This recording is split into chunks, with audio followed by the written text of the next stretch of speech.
Hi friends, welcome to my YouTube channel.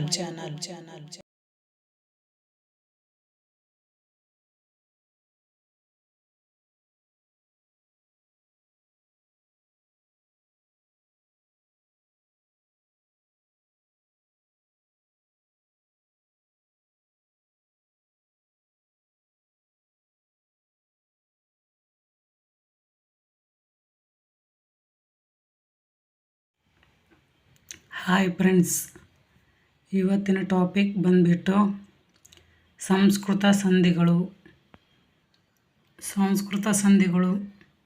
ಅದರಲ್ಲಿ ಮೊದಲನೆಯ ಸಂಧಿ ಸವರ್ಣ ದೀರ್ಘ ಸಂಧಿ. ಮೊದಲು ಸವರ್ಣ ದೀರ್ಘ ಸಂಧಿ ಎಂದರೆ ಏನು ಅಂತ ತಿಳ್ಕೊಳ್ಳೋಣ ಫ್ರೆಂಡ್ಸ್. ಸವರ್ಣ ಅಂದರೆ ಸ್ವರಗಳು ಒಂದರ ಮುಂದೊಂದು ಬಂದು ಸಂಧಿಯಾಗುವಾಗ ಅದೇ ಜಾತಿಯ ದೀರ್ಘಸ್ವರವು ಆದೇಶವಾಗಿ ಬಂದರೆ ಸವರ್ಣ ದೀರ್ಘ ಸಂಧಿ ಎಂದು ಕರೆಯುವರು. ಅಥವಾ ಒಂದೇ ಜಾತಿಯ ಸ್ವರಾಕ್ಷರಗಳು ಪರಸ್ಪರ ಸೇರಿ ದೀರ್ಘರೂಪ ಪಡೆಯುವುದನ್ನು ಸವರ್ಣ ದೀರ್ಘ ಸಂಧಿ ಎಂದು ಕರೆಯುವರು. ನೋಡಿ ಫ್ರೆಂಡ್ಸ್, ಅರ್ಥ ಆಗಿದೆ ಅಂತ ತಿಳ್ಕೊಂಡಿದ್ದೀನಿ. ನೋಡ್ರಿ, ಏನಪ್ಪ ಅಂದರೆ ಒಂದೇ ಜಾತಿಯ ಸ್ವರಗಳು ಪರಸ್ಪರ ಸೇರಿ ದೀರ್ಘ ರೂಪ ಪಡಿತಾವ್ರಿ. ಒಂದೆರಡು ಉದಾಹರಣೆನ ಹೇಳ್ತೀನಿ ನೋಡಿ ಫ್ರೆಂಡ್ಸ್. ಅ ಪ್ಲಸ್ ಆ ಇ ಆ ನೋಡಿ, ಅಲ್ಲಿ ಒಂದೇ ಜಾತಿಯ ಸ್ವರಗಳು ಅದಾವ್ರಿ, ಆದರೆ ದೀರ್ಘ ರೂಪ ಪಡಿತೇವೆ ಅಂತ ಹೇಳಿದ್ನಿಲ್ರಿ. ಆ ಅನ್ನೋದು ದೀರ್ಘ ರೂಪ. ಅದೇ ರೀತಿ ಇ ಪ್ಲಸ್ ಈ ಆಯಿತು. ಉ ಪ್ಲಸ್ ಊ ಆಯಿತು. ಎ ಪ್ಲಸ್ ಎ ಆಯಿತು. ಓ ಪ್ಲಸ್ ಓ ಆಯಿತು. ನೋಡಿದ್ರಲ್ಲ ಫ್ರೆಂಡ್ಸ್, ಕೊನೆ ಬಂದಂಥ ಅಕ್ಷರಗಳೆಲ್ಲವೂ ದೀರ್ಘ ರೂಪ ಪಡೆದಿದ್ದವು. ಹಾಗಾದರೆ ಸಂಧಿಗಳು ಯಾವಂತ ಉದಾಹರಣೆ ಹೇಳ್ತೀನಿ. ಮೊದಲನೆಯ ಉದಾಹರಣೆ ದೇವ ಪ್ಲಸ್ ಅಸುರ, ದೇವಾಸುರ. ನೋಡ್ರಿ, ಪೂರ್ವಪದ ಕೊನೆಯ ಸ್ವರ ವ ಬಂದಂಥ ಸ್ವರ ಯಾವುದು? ಅ. ಉತ್ತರ ಪದದ ಮೊದಲನೇ ಸ್ವರ ಅ. ದೀರ್ಘ ರೂಪ ಏನು ಬಂತ್ರಿ? ದೇವಾಸುರ. ಆ ದೀರ್ಘ ರೂಪ ಪಡಿತ್ರಿ. ಅದೇ ರೀತಿ ರಾಜ ಪ್ಲಸ್ ಆಶ್ರಯ, ರಾಜಾಶ್ರಯ. ನೋಡ್ರಿ, ಇನ್ನೊಂದು ಡೌಟನ್ನು ಬರ್ಬೋದು ಫ್ರೆಂಡ್ಸ್ ನಿಮಗೆ. ಎರಡು ಪೂರ್ವಪದ ಮತ್ತು ಉತ್ತರ ಪದದೊಳಗೆ ದೀರ್ಘ ಸ್ವರ ಬಂದರೆ ಸಂಧಿ ಏನಾಗ್ಬೋದು ಅಂತ ಕೇಳ್ಬೋದು. ಇಲ್ಲಿ ನೋಡಿ ಫ್ರೆಂಡ್ಸ್, ರಾಜ ಅಂದಲ್ಲಿ ಜಾಕ ಸ್ವರ ಆ ಬಂದಿದೆ, ಆಶ್ರಯದೊಳಗೂ ಆ ಬಂದಿದೆ. ಆ ಸೇರಿದಾಗ ದೀರ್ಘ ಸ್ವರ ಆನೆ ಬರುತ್ತಲ್ಲ ಫ್ರೆಂಡ್ಸ್. ಎಸ್, ಆ ರಾಜಾಶ್ರಯ. ಬಹು ಪ್ಲಸ್ ಉಪಯೋಗ, ಬಹುಪಯೋಗ. ಉ ಪ್ಲಸ್ ಊ. ಅದೇ ರೀತಿ ಗುರು ಪ್ಲಸ್ ಉಪದೇಶ, ಗುರುಪದೇಶ. ಉ ಪ್ಲಸ್ ಊ. ಇನ್ನೊಂದು ಗಿರಿ ಪ್ಲಸ್ ಈಶ, ಗಿರೀಶ.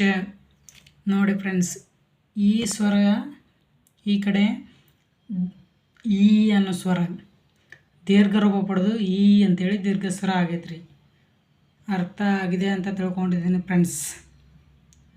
ಇನ್ನು ಎರಡನೆಯ ಸಂಧಿ ಗುಣಸಂಧಿ.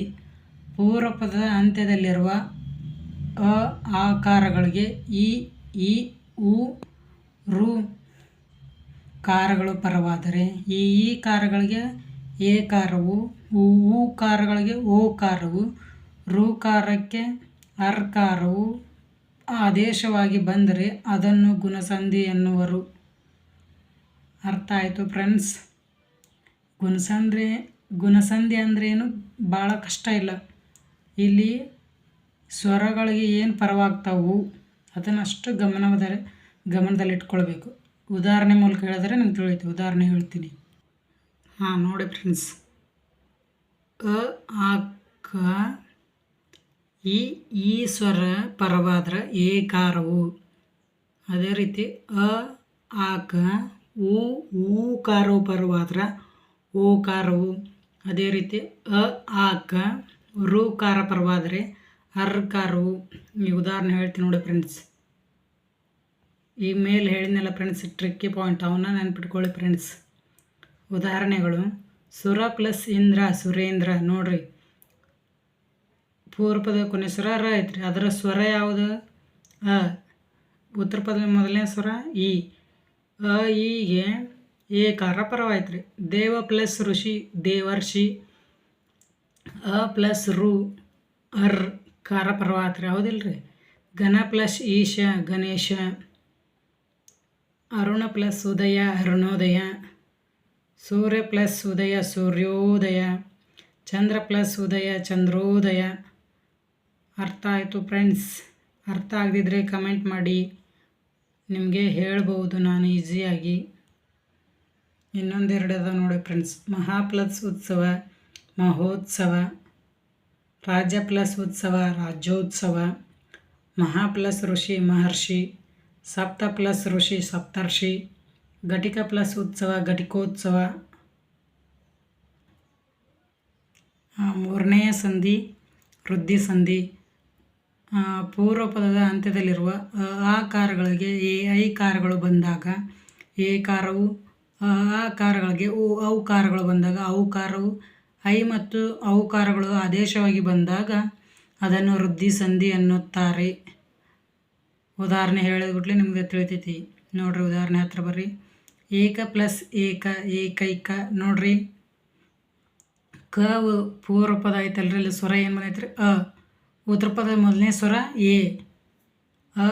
ಏಕ ಯಾವ ಸ್ವರ ಬಂದೈತ್ರಿ ಐ. ವನ ಪ್ಲಸ್ ಔಷಧಿ. ಇಲ್ಲಿ ಅಷ್ಟೇ ನೋಡ್ರಿ, ಔ ಸೇರಿ ಔ ಆಗೈತ್ರಿ. ಲೋಕ ಪ್ಲಸ್ ಐಕ್ಯ ಲೋಕೈಕ್ಯ. ಜಲ ಪ್ಲಸ್ ಔಗ ಜಲೌಗ. ನೋಡಿ ಫ್ರೆಂಡ್ಸ್, ಒಂದು ಟ್ರಿಕ್ ಪಾಯಿಂಟ್ ಹೇಳ್ತಿದ್ದೀನಿ ನೋಡ್ರಿ, ನೆನಪಿಡಿ ಅಂಥೇಳಿ. ಪ್ಲಸ್ ಆಗ ಐ ಸೇರಿದ್ರೆ ಐ ಆಗತ್ತೆ ರೀ. ಆಗ ಪ್ಲಸ್ ಔ ಸೇರಿದ್ರೆ ಅವು ಹೋಗುತ್ತೆ. ಇವ ಟ್ರಿಕ್ ಪಾಯಿಂಟ್ ನೋಡ್ರಿ, ನೆನಪಿನಲ್ಲಿ ಇಟ್ಕೊಳ್ಳಿ ಫ್ರೆಂಡ್ಸ್.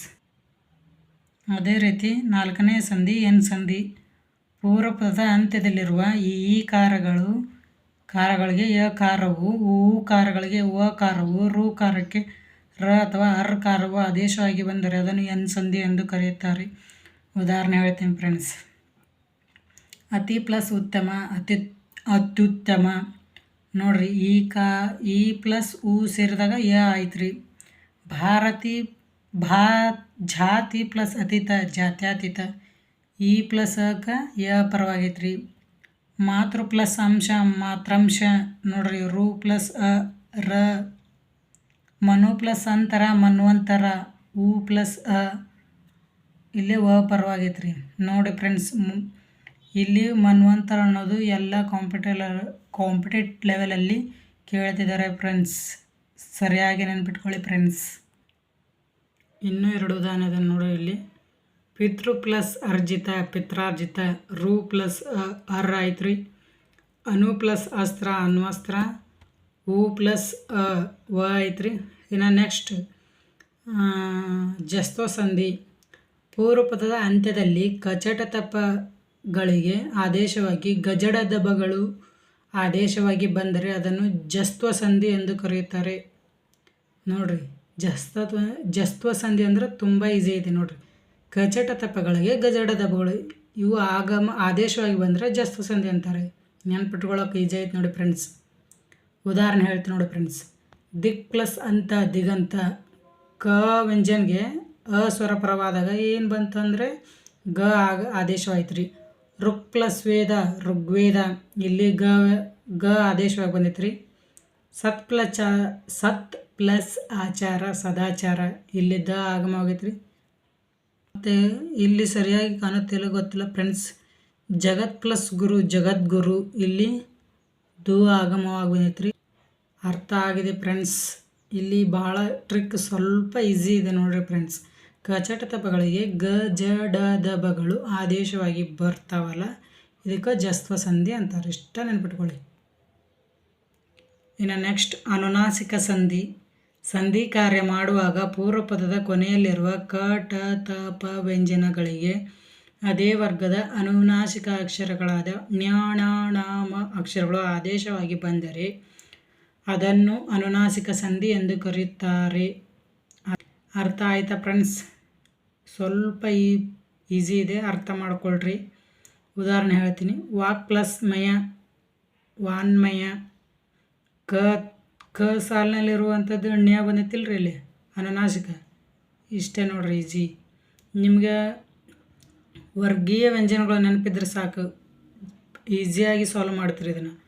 ಚಿಪ್ ಪ್ಲಸ್ ಮಯ ಚಿನ್ಮಯ ನೋಡ್ರಿ, ಪ ವರ್ಗದೊಳಗೆ ಮ ಐತಿಲ್ರಿ ಫ್ರೆಂಡ್ಸ್. ಅದೇ ರೀತಿ ಷಟ್ ಪ್ಲಸ್ ಮುಖ ಷಣ್ಮುಖ, ಟ ವರ್ಗದ ಮ ಆಗಮ ಆಗೈತ್ರಿ.